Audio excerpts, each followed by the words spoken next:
Powertrain Industries, the leader in driveline innovation and solutions, brings you another edition of How To.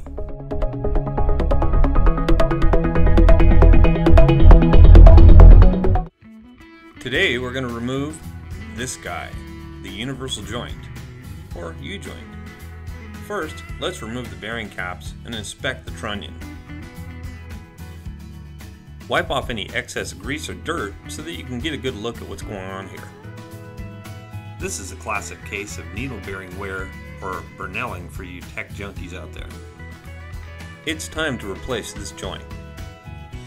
Let's go ahead and get this U-joint out of the drive shaft yoke.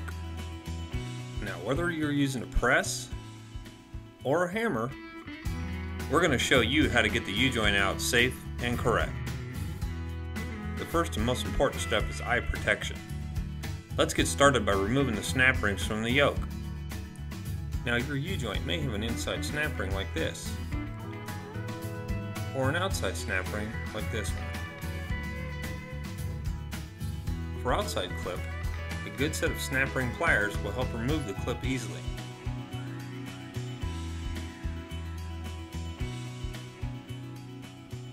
For inside clips, a flathead screwdriver works best with a hammer to punch the clip from the yoke. Let's give it a try.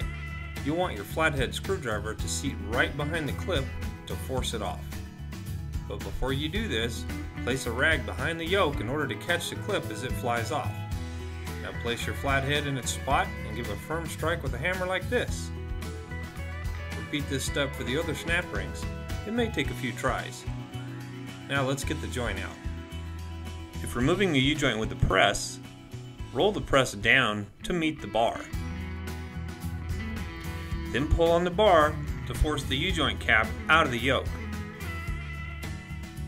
Turn the yoke 180 degrees and repeat the process for the other cap.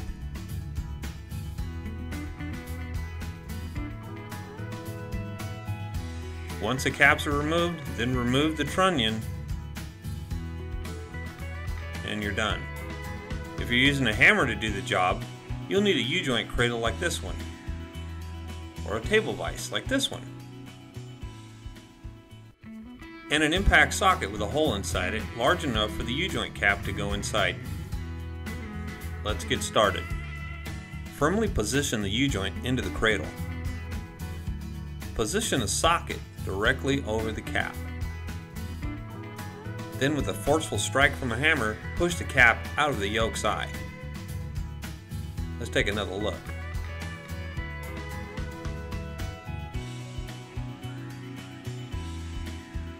Turn your shaft and repeat this process until both caps have been removed. This may take several strikes. If you're using a vise to remove your joint, never, by any means, clamp down onto the drive shaft tubing. Doing this can result in damaging the tube, causing vibrations and drive shaft failure. Instead, use the vise ears to rest just like you would use the U-joint cradle, and then remove the same way.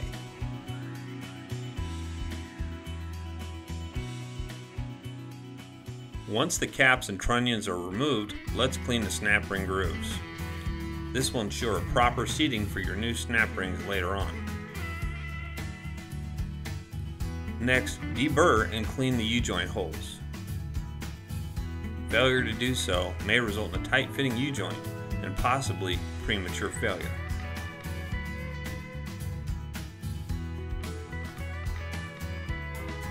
And now you're ready to install your new U-joint. Powertrain recommends installing pre-lubed Spicer Life joints.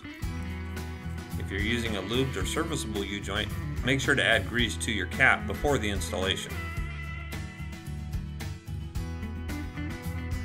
Let's go ahead and put it in. First, slip the trunnion through one of the U-joint holes. Next, insert a cap into the hole while slipping the trunnion into the cap. Be careful here as to not displace any of the needle bearings inside of the cap. If this happens, remove the cap from the trunnion, restack the needles, and try again. Once you're ready, roll the press down until it meets the top of the cap. Then pull down on the handle, forcing the cap into the yoke eye. Your optimum spot for the cap is just below the snap ring groove. Turn the shaft and repeat the procedure for the other cap. When installing the U-joint back into the yoke with a hammer, the same rules and procedures apply. Be careful not to use the ball part of a ball-peen hammer on your U-joint cap. Doing this can damage the cap internally and may result in premature U-joint failure. Instead, use the flat part of the hammer for a more flush strike.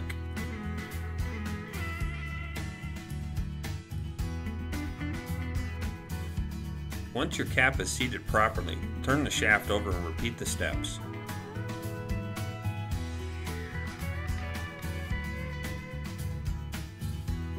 Now let's use our flat-faced punch to seat the cap properly into place.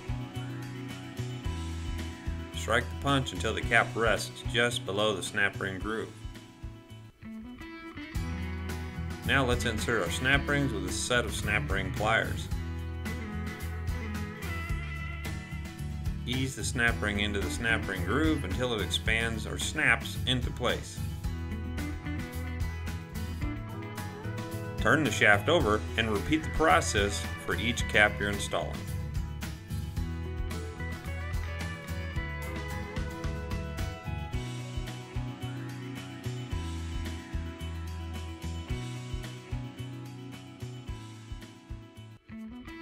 When installing your U-joint equipped with inside snap rings, follow the same steps.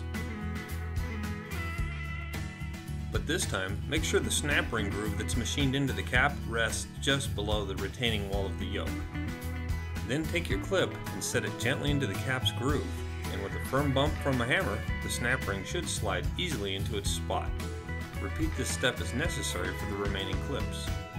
It may be necessary to strike the side of the yoke to relieve the pressure on the U-joint in order to make it rotate properly. Another way to relieve pressure is to strike the punch on top of both caps in order to free tension.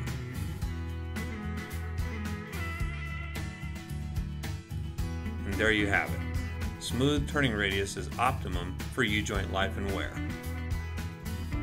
Congratulations, your U-joint is installed.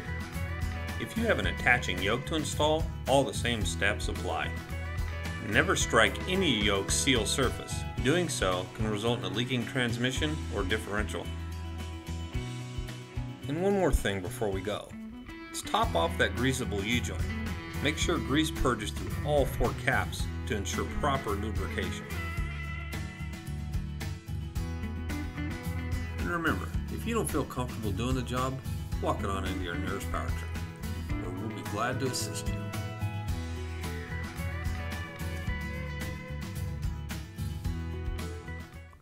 Thanks for watching this episode of Powertrain Industries How To.